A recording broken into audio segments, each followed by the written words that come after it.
O espectro do cara legal babaca.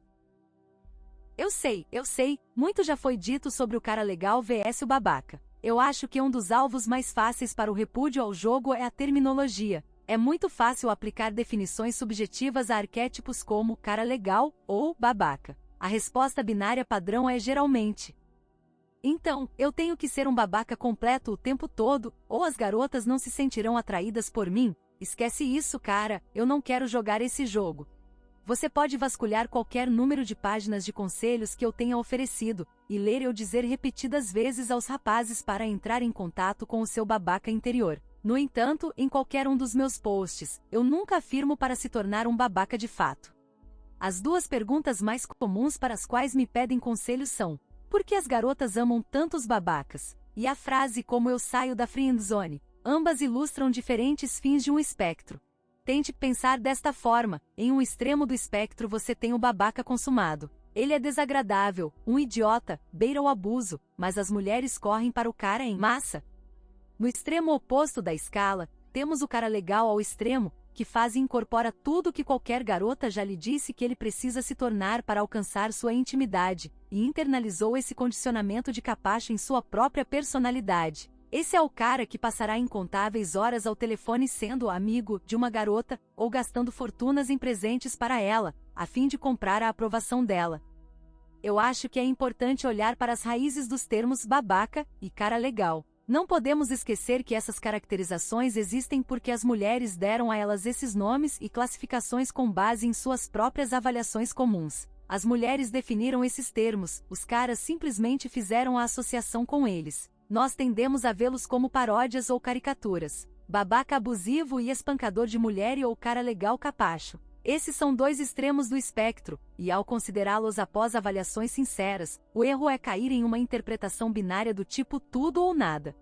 Eu tenho que ser um pouco mais babaca então. Bem, eu não sou assim, diz o CFP, frustrado com o que parece ser a duplicidade de palavras e ações das mulheres, mas isso não é o caso. O problema é que, se você pensar em um ponto central entre o espectro do idiota e cara legal, a maioria dos caras se inclina, se não mais da metade, para o cara legal. Esse pensamento do tipo, entre em contato com seu lado feminino, acredite nas palavras das mulheres, em vez de suas ações, são o padrão para a grande maioria dos homens. Isso é o que as mulheres estão acostumadas porque é tão comum, e as mulheres só o incentivam porque isso se adequa melhor ao imperativo do gênero delas. O verdadeiro babaca extremo é tão raro quanto o cara legal extremo, por isso é necessário olhar para as coisas em ordem de graus. A maioria dos homens são betas, ou investem maciçamente em uma identidade masculina beta. Eles optam pelo lado agradável, complacente e suplicante deste espectro. Para a maioria, eles foram socialmente condicionados a suprimir qualquer impulso masculino natural em favor de se acomodar e se identificar com os imperativos das mulheres, ou pelo menos o que eles são levados a entender como seus imperativos, com o risco de rejeição íntima. É exatamente essa mentalidade, esse padrão beta masculino para o final legal do espectro que 85% dos caras adotam, que faz o cara que se inclina para o outro lado do espectro, o babaca, atraente. Sim, confiança e indiferença são características alfa, mas em um mundo repleto de caras legais prontos para comprar uma bebida para uma garota gostosa, é o cara que não dá a mínima, que ela marca como um potencial sexual. É apenas esse condicionamento ao longo dos últimos 50 ou mais anos que torna o lado do cara legal do espectro padrão. Isso não significa que todos os caras legais são patéticos, sem tutano, e estão rastejando aos pés de qualquer uma ite a quem eles se ligam. É dizer que, em comparação, e porque a tendência avassaladora de ser legal é o padrão, o cara que se inclina até mesmo marginalmente para o lado babaca do espectro se torna pelo menos notável, e na melhor das hipóteses, atraente, simplesmente por se dissociar das massas de caras legais. Ele é atraente em dois níveis, sendo o primeiro o nível alfa rudimentar, biológico, de um indivíduo que é decisivo, no controle, confiante, e tem uma atitude de se preocupar menos com uma mulher, já que percebe, até certo ponto, seu valor como mercadoria vem de ele ter as opções para ter essa atitude.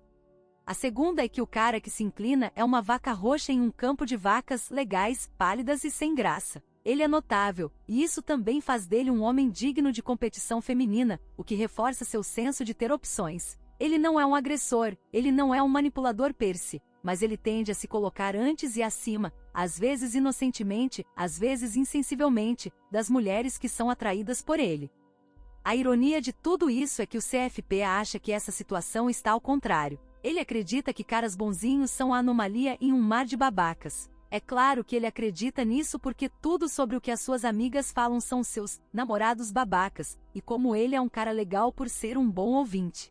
Então sua autoimagem é validada, e ele acredita que ele é único e valioso por ser diferente dos outros caras, e sua paciência e sensibilidade acabarão sendo compensadas, o que poderia muito bem ocorrer, uma vez que o objeto de sua obsessão já teve sua diversão, e possivelmente um filho, com o bad boy.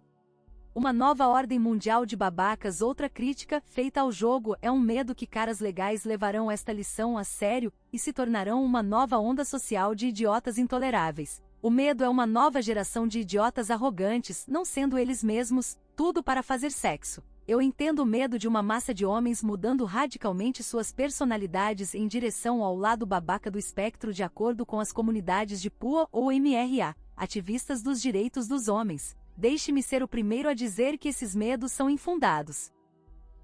Os rapazes não pesquisam na comunidade, nos blogs ou nos fóruns, porque eles estão comendo muita buceta sendo um cara arquetipicamente legal. De fato, a observação de que homens mais, digamos, egocêntricos, parecem estar transando de forma mais consistente é tão prevalente que há uma seção inteira dedicada a ela na página principal do Sussuave. Isso me leva a acreditar que uma súbita mudança de paradigma para a babaquice não é nem de perto a ameaça que alguém deve temer. Caras legais, por definição, sentem muita dificuldade de efetivamente agirem como um babaca, muito menos converter genuinamente sua personalidade à de um idiota. A maioria dos homens prefere avançar para o lado babaca do espectro, se é que o fazem, e supondo que eles acreditem que as coisas não são como eles acreditavam anteriormente. A mentalidade mais comum para os machos beta é esperar que as mulheres os apreciem por ser o cara legal, confiável e autossacrificante que toda mulher desde sua mãe lhe disse que ele deveria ser. É muito mais fácil acreditar que o mundo deve mudar para você do que aceitar a verdade de que você precisa melhorar a si mesmo para conseguir as coisas que deseja. É o caminho do homem preguiçoso para desqualificar ou baratear as coisas que ele quer desesperadamente, mas não tem a motivação para mudar a si mesmo para conseguir. Então, a garota gostosa e de qualidade, que ele queria antes, se torna a vadia festeira, depois que ela o rejeita. A garota de qualidade real deveria amá-lo, desejá-lo incondicionalmente, por quem ele é, ao invés de forçá-lo a melhorar a si mesmo, o que neste caso significa que ele deveria se tornar o arquétipo idiota caricaturizado que ele foi ensinado a odiar. A maioria das pessoas resiste a se tornar o que odeia, mesmo que seja uma mudança para melhor. Devemos nos preocupar menos com as implicações sociais de converter caras legais em idiotas do que torná-los autoconscientes para começar. O risco de criar um babaca fidedigno em tal esforço é uma troca decente.